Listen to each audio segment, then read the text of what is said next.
രാധേശ്യാം. കഴിഞ്ഞ ദിവസം നമ്മൾ ശ്രീരംഗത്ത് തുളുക്ക് നാച്ചിയാരുടെ കഥ പറയണ്ടായില്ലേ. ഒരുപാട് അനുഭവങ്ങളാണ് കേട്ടോ അതിൻ്റെ കൂടെ. എനിക്ക് അത് ആദ്യം നിങ്ങളോട് പറയട്ടെ.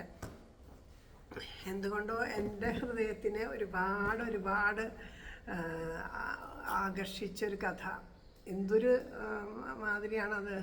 കാരണം ആ ഭഗവാന്റെ കാരുണ്യവും ഭഗവാന് ഏത് ജാതി മതമേതല്ലാണ്ട് ഭഗവാനിലേക്ക് അടുക്കാൻ പറ്റുന്നുള്ള സത്യവും, പിന്നെ രണ്ട് വിഭാഗക്കാരായിട്ട് മനുഷ്യന്മാർ വഴക്ക് കൂടിയപ്പോൾ പരസ്പരം വെട്ടിമരിക്കാൻ നോക്കിയപ്പോൾ ഭഗവാൻ തന്നെ അത് നിർത്താൻ വേണ്ടിയിട്ട് ഇത്രയും മഹത്തായിട്ടുള്ളൊരു അനുഭവം നൽകിയിട്ടും ആൾക്കാർ അതിൽ നിന്ന് പാഠമൊന്നും പഠിച്ചില്ല. അതൊരു വിഷമമുണ്ട്. അങ്ങനെയുള്ള ആ ഒരു കഥ പറഞ്ഞ് കഴിഞ്ഞപ്പോൾ, ആ കഥ പറഞ്ഞു കഴിഞ്ഞിട്ട് എനിക്ക് തോന്നി ഇത് ധാരാളം പേരിലേക്ക് എത്തണം എന്ന് തോന്നി ഈ കഥ. അപ്പം അതുകൊണ്ട് തന്നെ ഒന്നിങ്ങനെ ഞാൻ സാധാരണ ഇത് വാട്സാപ്പ് ഗ്രൂപ്പിൽ അങ്ങനെ എൻ്റെ സ്റ്റാറ്റസിൽ ഇടും, അതുപോലെ നമ്മുടെ പ്രേമപുഷ്പാഞ്ജലി ഗ്രൂപ്പുകളിൽ ഇടും എന്നല്ലാണ്ട് വേറൊരു ഗ്രൂപ്പിൽ ഞാനതങ്ങനെ പിന്നെ ഒരു കൃഷ്ണ കൃപാസാഗരുണ്ട്, അതിലും ഇടും. വേറൊരു ഗ്രൂപ്പിലും ഞാനത് ഷെയർ ചെയ്യാറില്ല. കഴിഞ്ഞ ദിവസം എനിക്ക് ഈ കഥ കുറേ പേരിലേക്ക് എത്തണം എന്ന് തോന്നിയിട്ട് 1-2 ഗ്രൂപ്പുകളിലേക്ക് ഞാനത് ഷെയർ ചെയ്തു. അപ്പം അതിൽ 2 ഗ്രൂപ്പുകൾ അത് ഡിലീറ്റാക്കി കളഞ്ഞു ഷെയർ ചെയ്തത്. അതെനിക്ക് ഒരുപാട് മാനസികമായിട്ടൊരു സങ്കടം തോന്നി. കാരണം നമ്മളുടെ ഒരു ഇതിന് വേണ്ടിയിട്ടല്ല അത് ഷെയർ ചെയ്തത്, കൂടുതൽ ആൾക്കാർ കാണാനോ നമുക്കൊരു ഇത് കിട്ടാൻ വേണ്ടിയിട്ടോ അല്ല. ഈ ഒരു കഥ ഒരുപാട് പേരിലേക്ക് എത്തട്ടെ, ആർക്കെങ്കിലും അതുകൊണ്ട് ആ മനസ്സിലൊരു ഭഗവാനോട് പ്രേമം കൂടുകയാണെങ്കിൽ കൂടട്ടെ. പിന്നെ അങ്ങനെ പലതും വിചാരിച്ചിട്ടാണ് ഇട്ടത്. അപ്പോൾ അത് ചെറിയൊരു വിഷമായി എന്ന് മാത്രം. പിന്നെ ആ ഒരു വിഷമം പക്ഷെ ഗുരുവായൂരപ്പൻ തിരിച്ചറിഞ്ഞതുപോലെ എത്ര പേരാണ് എന്നെ വിളിച്ചിട്ട് ആ കഥ കേട്ടിട്ട് അതിനെ പറ്റിയിട്ട് പറഞ്ഞത്. ഇങ്ങനെ ഒരു കഥ കേൾക്കാൻ കഴിഞ്ഞത് ഞങ്ങളുടെ ഒരു ഭാഗ്യമാണ്. ഇത്രയും ഒരു ഇത് ഞങ്ങളെവിടെ ഒന്നും കിട്ടിയിട്ടില്ല. അങ്ങനെ പറഞ്ഞ് വിളിച്ചവരുണ്ട്. പിന്നെ അവിടെ പോയിട്ട് അത് കണ്ടിട്ടുള്ള അവർ വിളിച്ചിട്ട് എന്നോട് ചോദിച്ചു, എങ്ങനെയാണ് ഇങ്ങനെ കാണാണ്ട് ഇതുപോലെ വ്യക്തമായിട്ട് പറയാൻ സാധിച്ചതെന്ന് ചോദിച്ചവരുണ്ട്. പല വിധത്തിലും അത് ഇങ്ങനെ ചോദിച്ച്. അപ്പോൾ നമ്മൾ ഭഗവാൻ എന്താ ഇപ്പോൾ പറയാൻ നമ്മളോട് പറയണമെന്ന് വെച്ചാൽ, എത്തേണ്ടടുത്ത് എത്തിക്കോളും, നമ്മളതിനായിട്ട് പരിശ്രമിക്കൊന്നും വേണ്ട. ആർക്കാണോ അത് അനുഭവയോഗം അത് അവരുടെ അടുത്തേക്ക് എത്തിക്കോളും എന്നുള്ളതാണ്. അത് ഒരുപാട് സന്തോഷമായി. അപ്പം അങ്ങനെ ഇരിക്കുന്ന സമയത്ത് കഴിഞ്ഞ ദിവസം എനിക്കിതാ വീണ്ടും ഒരു ഫോൺ വന്നിട്ട് അത് ഒരു പത്മ അടികൾ കൊടുങ്ങല്ലൂരിൽ നിന്ന് അവർ അമ്മയെ വിളിച്ചത്. അതുപോലെ നമ്മുടെ അമ്മയുടെ കൂടെ വിളിക്കുന്ന സമയത്ത് മാടശ്ശേരി ഹരിപ്രിയ അമ്മ ഉണ്ടായിരുന്നു. അപ്പോൾ ഞങ്ങളമ്മമാർ സംസാരിച്ചപ്പോൾ ഇത് കേട്ടിട്ടാണ് വിളിക്കാൻ തോന്നുന്നത്. വിളിക്കാണ്ടിരിക്കാൻ പറ്റില്ല, അതുകൊണ്ട് വിളിക്കുകയാണ്. എന്തൊരു നന്നായിട്ടാണ് അത് കേട്ട് കോരി തെരിച്ച് പോയി കണ്ണൊക്കെ നിറഞ്ഞൊഴുകുന്നുണ്ട്. അമ്മയുടെ അനുഭവം ഇങ്ങനെ പറഞ്ഞപ്പോൾ ഹരിപ്രിയ അമ്മ എന്നോട് പറഞ്ഞു, ഇനിയും ഇതുപോലെയുള്ള കഥകൾ പറയൂ, ധാരാളം കഥകളുണ്ട്, ഇനിയും ഇങ്ങനെയുള്ള കഥകൾ പറയൂ എന്ന് പറഞ്ഞിട്ട് അമ്മ പറഞ്ഞു. അപ്പോൾ നമ്മുടെ തൊട്ടടുത്ത് തന്നെ ഇങ്ങനെ ഒരു കഥ ഉണ്ട് എന്നുള്ളത് ആ ഹരിപ്രിയ അമ്മയാണ് എനിക്ക് പറഞ്ഞു തന്നത്. അത് കേട്ടപ്പോൾ തൊട്ടിട്ട് ഞാൻ പിന്നെ അതിൻ്റെ പിന്നാലെ ആയിരുന്നു ഇന്നലെ. അപ്പം ആ ഭഗവാന്റെ കാരുണ്യം കൊണ്ട് ആ കഥയും ഭഗവാൻ ഇങ്ങനെ പകർന്നു തന്നു. അതെന്താ വെച്ചാൽ നമ്മളുടെ ഓരോരുത്തരുടെയും ഉള്ളിൽ കൊതിക്കണതിനാ രാധയുടെ പോലെ അല്ലെങ്കിൽ മീരയുടെ പോലെ കൃഷ്ണാനുരാഗം നമ്മുടെ ഉള്ളിലുണ്ടാവണം. അങ്ങനെ കൊതിക്കാത്തവരായിട്ട് ആരുമില്ല അല്ലേ. അങ്ങനെ കൊതിക്കാത്ത ഭക്തന്മാരൊന്നും ഭക്തരല്ല എന്നാണ് ഞാൻ പറയണത്. അങ്ങനെ ശരിക്കും നമ്മളങ്ങനെ കൊതിച്ചിരിക്കുമ്പോഴാണ് നമുക്ക് ആണ്ടാളമ്മയുടെ കഥ, ആദ്യ ആണ്ടാളമ്മയുടെ കഥയല്ലേ പറഞ്ഞേ, ആണ്ടാളമ്മയുടെ കഥ കേൾക്കണേ. അങ്ങനെ ആ മനുഷ്യൻ ആയിട്ട് ജനിച്ചിട്ട് ഭഗവാനോട് ആ പരമപ്രേമത്തോടു കൂടി ചേർന്ന ആണ്ടാളമ്മയുടെ കഥ കേട്ട് കേട്ട് കേട്ട് ആ കൊതിയോടുകൂടി ഇരിക്കുമ്പോഴാണിതാ നമ്മുടെ തുളുക്കുനാച്ചിയാരുടെ കഥ പറഞ്ഞ അതും പരമപ്രേമത്തിൻ്റെ ചരിതങ്ങൾ, ഇതൊക്കെ ഇങ്ങനെ സംഭവിച്ച വർഷമടക്കം എഴുതിയിട്ടിടുമ്പോൾ നമ്മൾക്ക് മുൻപേ കടന്നു പോയവരാണ് ഇവരൊക്കെ എന്നുള്ളതാണ്. അപ്പോൾ അതിങ്ങനെ കേട്ടപ്പോൾ തൊട്ടിട്ട് ഒരുപാട് പേരെന്നെ വിളിച്ചിട്ട് പറഞ്ഞു, നമുക്ക് ശ്രീരംഗത്തേക്ക് പോവാം, അമ്മ നമുക്ക് പോവാം, നമുക്ക് എല്ലാവർക്കും കൂടി പോയാൽ. എനിക്കും നല്ല ആഗ്രഹം കേട്ടോ ശ്രീരംഗത്ത് പോയിട്ട് ശ്രീരംഗനാഥനെ കാണണമെന്ന്. പിന്നെ ഈ കോതമംഗലത്ത് ഞങ്ങളുടെ ഒരു ഏട്ടനുണ്ട്, ജയേട്ടൻ. ഏട്ടൻ പറഞ്ഞിട്ട് പറഞ്ഞു, സുദർശനെ ഒരു തവണയെങ്കിലും ആ ശ്രീരംഗനാഥനെ ഒന്ന് കാണണം കേട്ടോ. അങ്ങനെയാ ഞാൻ ആ സ്ത്രീയെ ഒന്നും അത് തുളുക്കുനാച്ചിയാരി ഒന്നും കുറ്റം പറയില്ല. കാരണം കണ്ട പുരുഷന്മാർ പോലും പ്രേമിച്ചു, അത്ര സൗന്ദര്യം എന്നാണ് പറയുന്നത്. അത് കേട്ടെന്നെ ജയേട്ടൻ ഒരുപാട് കൊതിപ്പിച്ചു. അങ്ങനെയുള്ള ആ കഥ ഒക്കെ കേട്ടു. അങ്ങനെ ഇരിക്കുമ്പോഴാണ് ഇപ്പം അമ്മയുടെ വായിലൂടെ ഹരിപ്രിയ അമ്മ പറഞ്ഞു തന്നിട്ടാണ് ഞാനിത് അന്വേഷിച്ച് കണ്ടുപിടിച്ചത്. സാക്ഷാൽ നമ്മുടെ പൂർണ്ണത്രയീശനെ പ്രേമിച്ച നങ്ങമ്മയുടെ കഥ, സ്നേഹിച്ച നങ്ങമ്മയുടെ കഥയാണ്. അപ്പോൾ ഈ പൂർണ്ണത്രയീശനെ സ്നേഹിച്ച നങ്ങമ്മയുടെ കഥ അന്വേഷിച്ച് പോയപ്പോഴാണ് നിങ്ങൾക്ക് എല്ലാവർക്കും അറിയണ കഥയാവും പൂർണ്ണത്രയീശൻ്റെ ഐതിഹ്യങ്ങളും ചരിതങ്ങളൊക്കെ. എന്നാലും എനിക്ക് അതും ഒരുപാട് എൻ്റെ ഉള്ളിൽ സന്താന ഗോപാലകൃഷ്ണനാണല്ലോ, അപ്പോൾ അതും കൂടി ഉള്ളിൽ അങ്ങോട്ട് നിറഞ്ഞു. അപ്പം ഞാൻ വിചാരിക്കണേ ആ ഒരു ഐതിഹ്യ കഥയും ആ ചരിത്രം കൂടി അനുസ്മരിച്ചിട്ട് അതങ്ങോട്ട് പറയുമ്പോൾ നമുക്ക് കൂടുതൽ അനുഭവമാവും. കേട്ട കഥകളാണ്, പറഞ്ഞ കഥകളാണ് എന്നുണ്ടെങ്കിലും ശരി, അതും കൂടെ പറഞ്ഞിട്ട് നമുക്ക് നങ്ങമ്മയുടെ കഥയും കൂടി പറയാം. ഇന്ന് ഭഗവാൻ നമുക്ക് ആയിട്ട് കരുതി വെച്ചത് നമ്മുടെ ഉള്ളിലെ പ്രേമത്തിനെ വളർത്താൻ ഗുരുവായൂരപ്പൻ നമുക്ക് അനുഗ്രഹിച്ച് തരികയാണ് ഓരോ മഹാത്മാക്കളിലൂടെ. അങ്ങനെ ആ ഒരു കഥ അമ്മ പറഞ്ഞു തന്നത്, അമ്മ കഥ പറഞ്ഞു തന്നത്, കഥയുണ്ട് എന്നേ അമ്മ പറഞ്ഞുള്ളൂ. പിന്നെ ഗുരുവായൂരപ്പൻ തന്നെയാണ് എനിക്ക് ഈ കഥ ഇത്രയും വ്യക്തമായിട്ടും ഒക്കെ പറഞ്ഞു തന്നത്. അമ്മ മറ്റൊരു കഥയും കൂടി അനുസ്മരിച്ചിട്ട് 2 കഥകളും എനിക്കത് അത്ഭുതം. രണ്ടും ഒരേ ദിവസം തന്നെ മനോഹരമായിട്ട് ഭഗവാന്റെ കൈകളിൽ എത്തിച്ചു തന്നു. അപ്പം അത് എല്ലാവരിലേക്കും ഞാൻ പകർന്നു തരികയാണ്. അപ്പോൾ ഈ തൃപ്പൂണിത്തുറ എന്ന് വെച്ചാൽ അറിയാത്ത ആരും ഉണ്ടെന്ന് തോന്നണില്ല, എന്നാലും പറയാം. എറണാകുളം ജില്ലയിലെ തൃപ്പൂണിത്തുറ നഗരത്തിൻ്റെ മധ്യത്തിലായിട്ടാണ് പൂർണ്ണത്രയീശ ക്ഷേത്രം ഉള്ളത്. കൊച്ചി രാജവംശക്കാരുടെയാണ്, അവരുടെ സ്ഥാനമായിരുന്നു തൃപ്പൂണിത്തുറ. അവരുടെ ആ കൊച്ചി രാജവംശത്തിൻ്റെ പരദേവതയായിട്ടാണ് പൂർണ്ണത്രയീശൻ. ആ ക്ഷേത്രത്തിൽ 5000-ലധികം വർഷം പഴക്കമുണ്ട് എന്നാണ് വിശ്വസിക്കപ്പെടുന്നത്. ഇവിടെയും ശ്രീരംഗത്തെ പോലെ പൂർണ്ണത്രയീശൻ്റെ ക്ഷേത്രത്തിലും ധാരാളം ഉത്സവങ്ങൾ നടക്കുന്നുണ്ട്. ഓരോ ഉത്സവത്തിനും ഓരോരോ കഥകളുണ്ട്. എല്ലാ കഥകളും അതെ കേട്ടോ, ഓരോ കഥകളും അത്രയും ഒരു മനോഹരമായിട്ടുള്ള കഥകളാണ്. അപ്പോൾ അതിൻ്റെ കഥകൾ അങ്ങനെയുണ്ട്. അപ്പം നമുക്ക് നങ്ങമ്മയുടെ കഥയിലേക്ക് പോവാം. അതിനു മുമ്പ് ഈ സന്താനഗോപാലൻ കഥ, അവിടെ ഭഗവാൻ സന്താനഗോപാലകൃഷ്ണനായിട്ടാണ് ഇരിക്കണത് എന്ന് പറഞ്ഞു.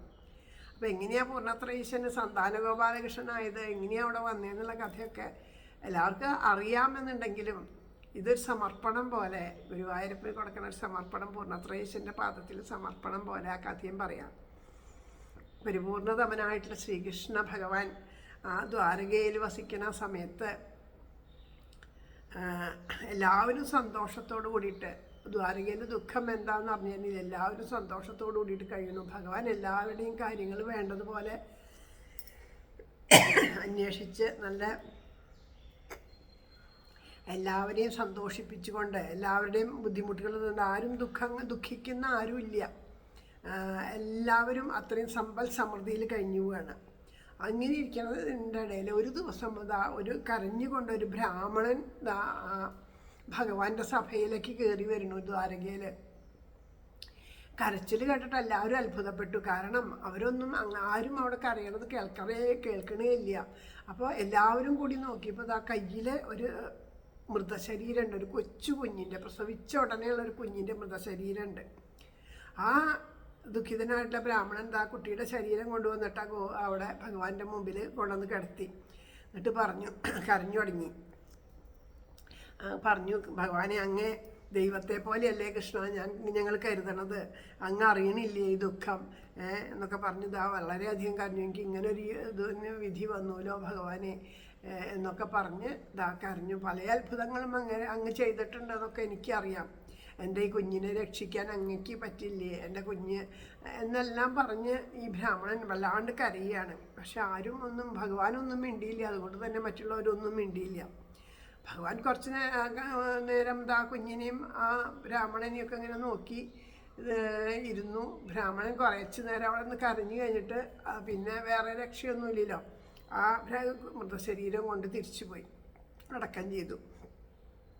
അത് കഴിഞ്ഞ് ഈ ബ്രാഹ്മണന് അടുത്ത കുഞ്ഞുണ്ടായി. ആ കുഞ്ഞും ഇതുപോലെ മരിച്ചു. അപ്പോഴും ബ്രാഹ്മണൻ മൃതശരീരം കൊണ്ടുവന്ന് ഭഗവാന്റെ മുമ്പിൽ കൊണ്ടുവന്ന് കെട്ടി ഇതുപോലെ ഇങ്ങനെ കരയാൻ തുടങ്ങി, വല്ലാണ്ട് കരയാൻ തുടങ്ങി. ഇതിപ്പോൾ ഒരു കുഞ്ഞ് പോയ ദുഃഖം തീരണേക്കാളും മുമ്പാണ് അടുത്ത കുഞ്ഞും പോയില്ലോ ഭഗവാനെ, എന്താണ് ഇങ്ങനെയൊക്കെ വന്നത്, അങ്ങ് വിചാരിച്ച് അതിനൊരു പ്രതിവിധി ഉണ്ടാക്കാൻ പറ്റില്ലേ എന്നൊക്കെ ചോദിച്ച് ധാരാളം കരഞ്ഞു.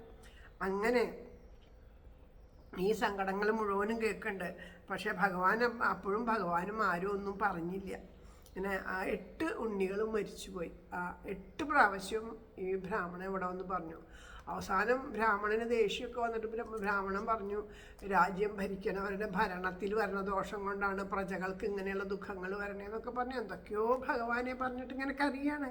കുട്ടി മരിച്ച ആ ഒരു വിഷമം, 8 ഉണ്ണികൾ മരിക്കുക വെച്ചാൽ സങ്കടം. അപ്പോൾ ഭഗവാന്റെ മുഖത്തൊരു ചെറിയ പുഞ്ചിരിയാണ്. കാരണം ആ ദേവകിയമ്മയുടെ അവസ്ഥയാണ് ഭഗവാൻ ആലോചിച്ചത്. ആരോടാ പറയണേ, എൻ്റെ അമ്മയും ഇതുപോലെ 7 ഉണ്ണികൾ 6 ഉണ്ണികൾ അതും മരിക്കുകയാണെങ്കിൽ പോട്ടെ, വധിക്കണ കണ്ടതല്ലേ എൻ്റെ അമ്മ. ആ കൃഷ്ണൻ്റെ മുമ്പിൽ നിന്നിട്ടാണ് ഈ ഉണ്ണികൾ മരിച്ച വിഷമം പറഞ്ഞ് കരയണത്.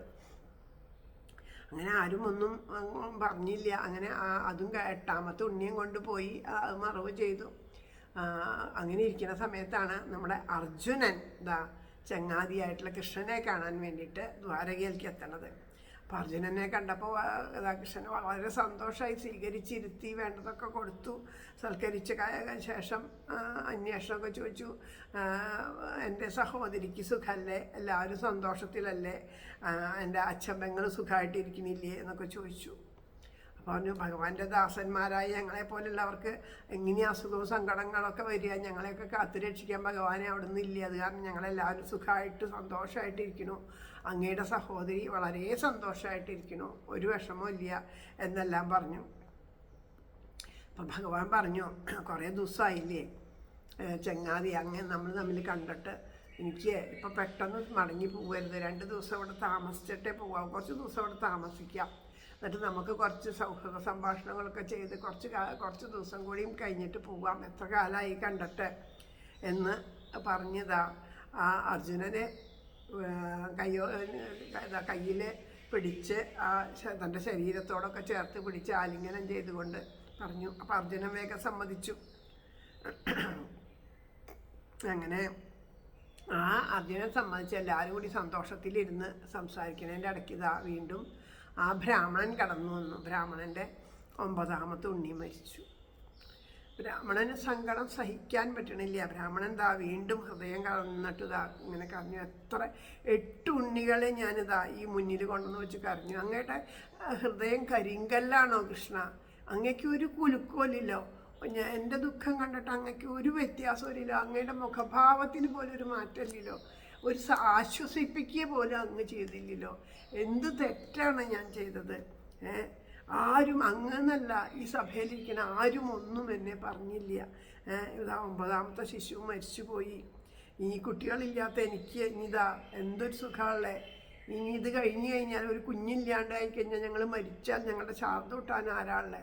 ഞങ്ങൾക്ക് ഇനി അന്യലോകത്തും ശാന്തി മോക്ഷം ലഭിക്കില്ല. ഇനി ഞങ്ങൾക്ക് ആരാ ശരണമുള്ളേ? അതുപോലെ ഇത്രയും കാലത്തിനിടയ്ക്ക് ഞാൻ ബ്രാഹ്മണന് നിരക്കാത്ത ഒരു കർമ്മം പോലും ചെയ്തിട്ടില്ല. മാത്രമല്ല, ലോക നന്മയ്ക്ക് വേണ്ടിയിട്ട് ഒരു ബ്രാഹ്മണൻ ചെയ്യേണ്ടതായിട്ടുള്ള എല്ലാ കർമ്മവും ധർമ്മം അനുസരിച്ചിട്ട് ചെയ്തിട്ടുമുണ്ട്. എൻ്റെ പത്നിയും എന്നെ പോലെ തന്നെയാണ്. എന്നിട്ട് ഞങ്ങൾക്കിത് സംഭവിച്ചുല്ലോ. സദാ ഭഗവാനെ കൃഷ്ണ അച്യുത പാദങ്ങളെ ആശ്രയിച്ചാൽ ഞാൻ കഴിയണേ. എന്നിട്ട് പോലും എനിക്ക് ഇങ്ങനെയൊന്നുമില്ലോ. അങ്ങേക്കിപ്പോൾ ഇതൊന്നും അറിയേണ്ട കാര്യമില്ല. അങ്ങേക്കിപ്പോൾ എന്താ, എൻ്റെ ഒരു പുത്രൻ മരിച്ചാലോ 1, 9 എത്ര പുത്രൻ മരിച്ചാലും അങ്ങയ്ക്ക് എന്താ, അങ്ങയുടെ ആ പത്നിമാരോട് കൂടിയിട്ട് ഓരോരോ മാളികകളിൽ പോയി സുഖമായിട്ട് അങ്ങയുടെ പത്നിമാരോടും പുത്രന്മാരോടും കൂടിയിട്ട് സുഖമായിട്ട് ജീവിക്കുകയല്ലേ. അങ്ങക്കിപ്പോൾ എന്താ, ഒരു ബ്രാഹ്മണൻ്റെ ദുഃഖം അറിഞ്ഞിട്ട് എന്താണ്, അങ്ങക്ക് ഇതിനൊന്നും വിലയില്ലല്ലോ എന്ന് പറഞ്ഞ് എന്തൊക്കെ ഇത് കേൾക്കാനും രക്ഷിക്കാനും അങ്ങക്ക് എവിടെ സമയം എന്നെല്ലാം ചോദിച്ചു. അത്രയും വിഷമിച്ചിട്ട് അങ്ങോട്ട് പറഞ്ഞു. നോക്കൂ, ഇവിടെ ഇരിക്കണ എല്ലാവരും ഇതൊക്കെ കേൾക്കുന്നുണ്ട്. എല്ലാവർക്കും ഇപ്പോൾ ഞാൻ വരണം കണ്ടാൽ ഒരു നേരം പോക്കാണ്. എല്ലാ വർഷവും ഇത് പതിവുള്ളതാണല്ലോ.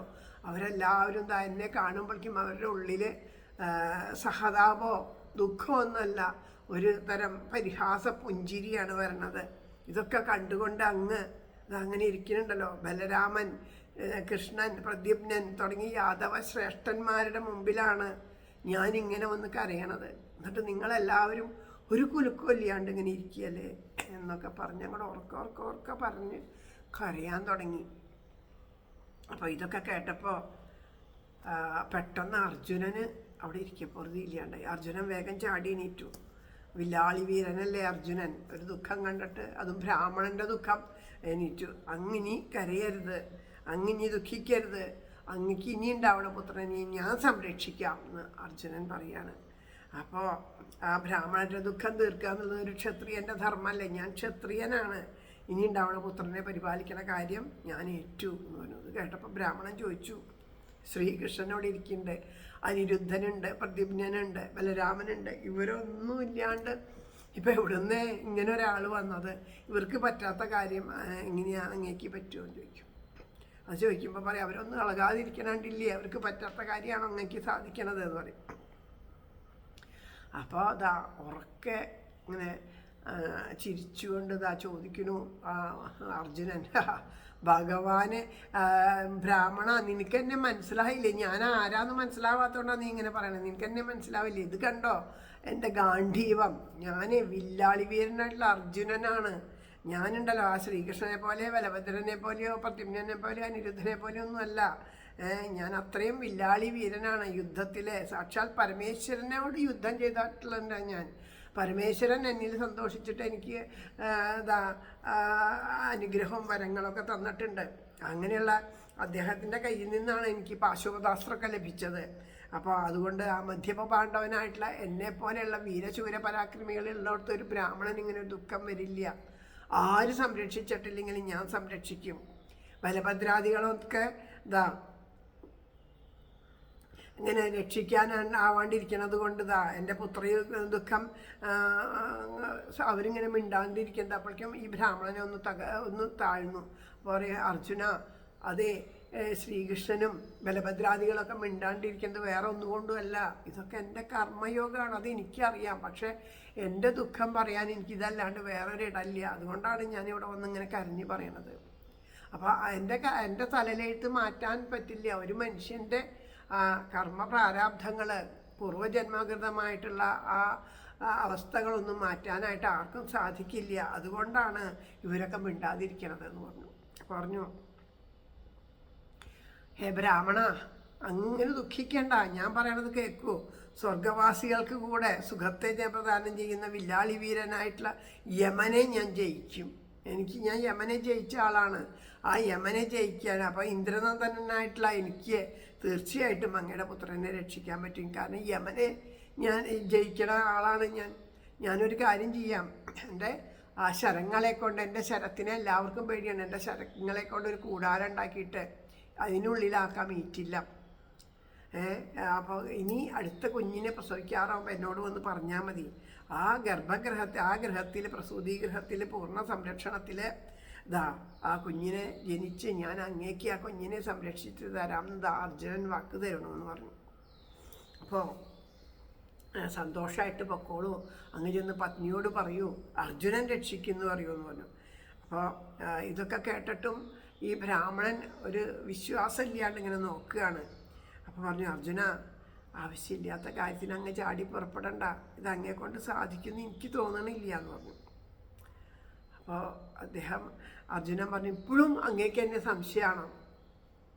കഷ്ടം, ഞാനെന്നാൽ വാഗ്ദാനം ചെയ്യുന്നു, ശ്രീകൃഷ്ണൻ്റെ സഹോദരീ ഭർത്താവായ ഞാൻ വില്ലാളി വീരനായിട്ടുള്ള അർജുനൻ, ഗാണ്ഡീവധാരിയായിട്ടുള്ള അർജുനൻ ദാ ഈ കുഞ്ഞിനെ സംരക്ഷിക്കാനായിട്ട് അങ്ങയുടെ അടുത്ത പുത്രനെ രക്ഷിക്കാൻ എനിക്ക് കഴിഞ്ഞിട്ടില്ലെങ്കിൽ ഞാനിതാ തീക്കുണ്ടം കൂട്ടിയിട്ട് അതിൽ ചാടി മരിക്കും, സത്യം സത്യം സത്യം എന്ന് സത്യം ചെയ്തു. സത്യം ചെയ്തപ്പോഴെന്താ, ആത്മാഹുതി ചെയ്യുന്ന സത്യം ചെയ്തപ്പോൾ ആ ബ്രാഹ്മണന് അത് വിശ്വാസമായി. അത് വിശ്വാസമായത് വില്ലാളി വീരനായതുകൊണ്ടോ സത്യം ചെയ്തത് കൊണ്ടൊന്നുമല്ല. അദ്ദേഹം അതിൻ്റെ ഇടയ്ക്കൊരു വാക്ക് പറഞ്ഞു. എന്തേ? ശ്രീകൃഷ്ണൻ്റെ സഹോദരീ ഭർത്താവായ ഞാൻ എന്ന് പറഞ്ഞു. അത് കേട്ടിട്ട് സമാധാനത്തോടു കൂടിയിട്ട് പോയി.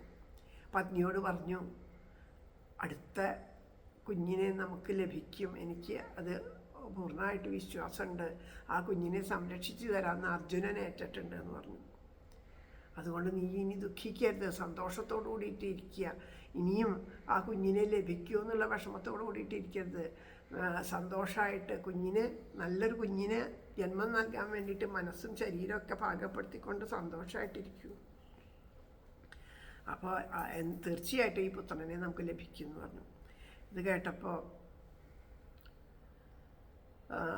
പത്നി ചോദിച്ചു, അല്ല അങ്ങ് എന്താ അങ്ങനെ പറയണത്? ശ്രീകൃഷ്ണ ഭഗവാന് പോലും സാധിക്കാത്തൊരു കാര്യം, ആ ത്രൈലോക്യനാഥനാണ്, ലോകൈകനാഥനായിട്ടുള്ള ശ്രീകൃഷ്ണ ഭഗവാന് പോലും രക്ഷിക്കാൻ സാധിക്കാത്ത കുഞ്ഞിനെ അർജുനൻ രക്ഷിക്കുന്നു. ആ വാക്ക് കേട്ടിട്ട് വിശ്വസിച്ചിട്ടാണോ അങ്ങ് ആശ്വസിക്കുന്നത്? നമുക്ക് ഒരു പുത്രന് യോഗം ഉണ്ടാവില്ല, അതുകൊണ്ടായിരിക്കും നമുക്കിങ്ങനെ അനുഭവയോഗം ഉണ്ടാവില്ല, അതുകൊണ്ട് നമ്മുടെ ആ ജാതകദോഷം അല്ലെങ്കിൽ നമ്മുടെ ആ കർമ്മദോഷം നമ്മൾ അനുഭവിച്ച് തീർക്കുക തന്നെ എന്നൊക്കെ പറഞ്ഞു. അല്ലാണ്ട് നമ്മുടെ വിധിയെ തടുക്കാൻ അർജുനനൊന്നും സാധിക്കില്ല എന്ന് പറഞ്ഞു.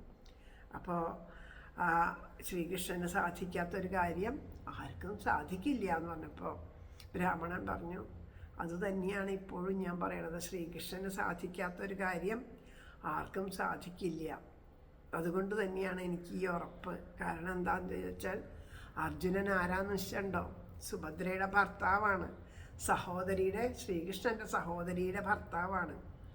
അർജുനൻ പറഞ്ഞത്, എനിക്ക് ഈ കുഞ്ഞിനെ രക്ഷിക്കാൻ സാധിക്കില്ല എങ്കിൽ ഞാനിതാ അഗ്നിയിൽ ചാടി ആത്മഹത്യ ചെയ്യും എന്നാണ് പറഞ്ഞത്. അപ്പോൾ അർജുനൻ ആത്മഹത്യ ചെയ്താൽ ആര് വിധവയാവും? സുഭദ്ര വിധവയാവും. സുഭദ്ര വിധവയാവേണ്ടത് ഭഗവാൻ കണ്ടു നിൽക്കുകയില്ല. അപ്പോൾ സുഭദ്ര വിധവയാവാണ്ട് സഹോദരിയെ സംരക്ഷിക്കേണ്ട ഒരു ചുമതല ആർക്കുണ്ട്? ശ്രീകൃഷ്ണ ഭഗവാനുണ്ട്. അതുകൊണ്ട് തീർച്ചയായിട്ടും ഭഗവാൻ ഈ കുഞ്ഞിനെ സംരക്ഷിച്ച് തരും, ആ ഭഗവാനിലാണ് എനിക്ക് ഉറപ്പുള്ളത് എന്ന് പറഞ്ഞു. അത് കേട്ടപ്പോൾ ആ ബ്രാഹ്മണൻ്റെ പത്നിയും വിചാരിച്ചു, ശരിയാണ്, ഈ കുഞ്ഞിനെ എന്തായാലും കിട്ടും. അന്ന് മുതൽ അവർ നോമ്പൊക്കെ നോറ്റ് പ്രാർത്ഥിച്ചുകൊണ്ട് പൂർണ്ണമായിട്ട് ആ മനസ്സോട് കൂടിയിട്ട് ഈ കുഞ്ഞിനെ ലഭിക്കും. മറ്റത് അവർക്ക് പേടിയായിരുന്നു, ഭയമായിരുന്നു, എൻ്റെ അടുത്ത കുഞ്ഞ് മരിക്കുകയാവോ ഈ ഭയത്തിലായിരിക്കണ്ടേ. ഇതിപ്പോൾ അങ്ങനെയൊന്നുമില്ല. കാരണം ഭഗവാൻ ശ്രീകൃഷ്ണ ഭഗവാൻ കുഞ്ഞിനെ രക്ഷിക്കും എന്നുള്ള ഉറപ്പ് രണ്ടു പേർക്കും ഉണ്ടായി. അത്യാനന്ദത്തോടുകൂടി സന്തോഷത്തോടു കൂടിയിട്ടിരുന്നു. അങ്ങനെ ആ പൂജയും ഓരോ ഉപവാസങ്ങളും പൂജയും ധ്യാനവും ഒക്കെയൊക്കെ ആയിട്ട് ബ്രാഹ്മണനും കഴിഞ്ഞുകൂടി വേണ്ടും വിധം അവർ ഗർഭിണി ചെയ്യേണ്ട എല്ലാ വിധത്തിലുള്ള ഈശ്വര പൂജകളും ധ്യാനങ്ങളും ഹോമങ്ങളൊക്കെ ചെയ്തുകൊണ്ട് ആ പത്നി കഴിഞ്ഞുകൂടി. അങ്ങനെ 9 മാസം കഴിഞ്ഞു, 10 മാസം ആവാറായി, ഗർഭാലസ്യം വന്നു തുടങ്ങി. നടക്കുമ്പോഴും ഒക്കെ വേദന, ബുദ്ധിമുട്ട്, അധികം വൈകാണ്ട് പ്രസവം ഉണ്ടാവും. 9 പ്രസവിച്ച സ്ത്രീയല്ലേ, അവർക്ക് ഏകദേശം മനസ്സിലായി. അപ്പോൾ 3-4 ദിവസത്തിനപ്പുറം എന്തായാലും പ്രസവിക്കും എന്നുള്ള ഉറപ്പ് വന്നപ്പോൾ പറഞ്ഞു, ഇനി അങ്ങ് പോയി അർജുനനോട് വിവരം പറഞ്ഞോളൂ, ഇനി അധികം താമസിപ്പിക്കണ്ട, വൈകാണ്ട് തന്നെ പ്രസവം നടക്കും, അതുകൊണ്ട് പോയിട്ട് വരുമെന്ന് പറഞ്ഞു. അങ്ങനെ അർജുനൻ അപ്പോഴും ദ്വാരകയിൽ നിന്ന് പോയിട്ടില്ല. കുറച്ചു കാലം താമസിക്കാനാണല്ലോ വന്നേ. പിന്നെ ഈ വാക്ക് കൊടുത്ത കാരണം കൊണ്ട് ഇനിയിപ്പോൾ ഇത് കഴിയാണ്ട് പുറത്തേക്കൊന്നും പോവുകയും വയ്യല്ലോ. ദ്വാരകയിൽ തന്നെ ഉണ്ട്. അപ്പോൾ വേഗം ചെന്നു. ദ്വാരകയിൽ ചെന്നപ്പോൾ അർജുനൻ അവിടെ നിൽക്കണു. അർജുനൻ അവിടെ പൂന്തോട്ടത്തിൽ തന്നെ നിൽക്കണ്ട. ഓടി ചെന്ന് നമസ്കരിച്ചു ഈ ബ്രാഹ്മണൻ.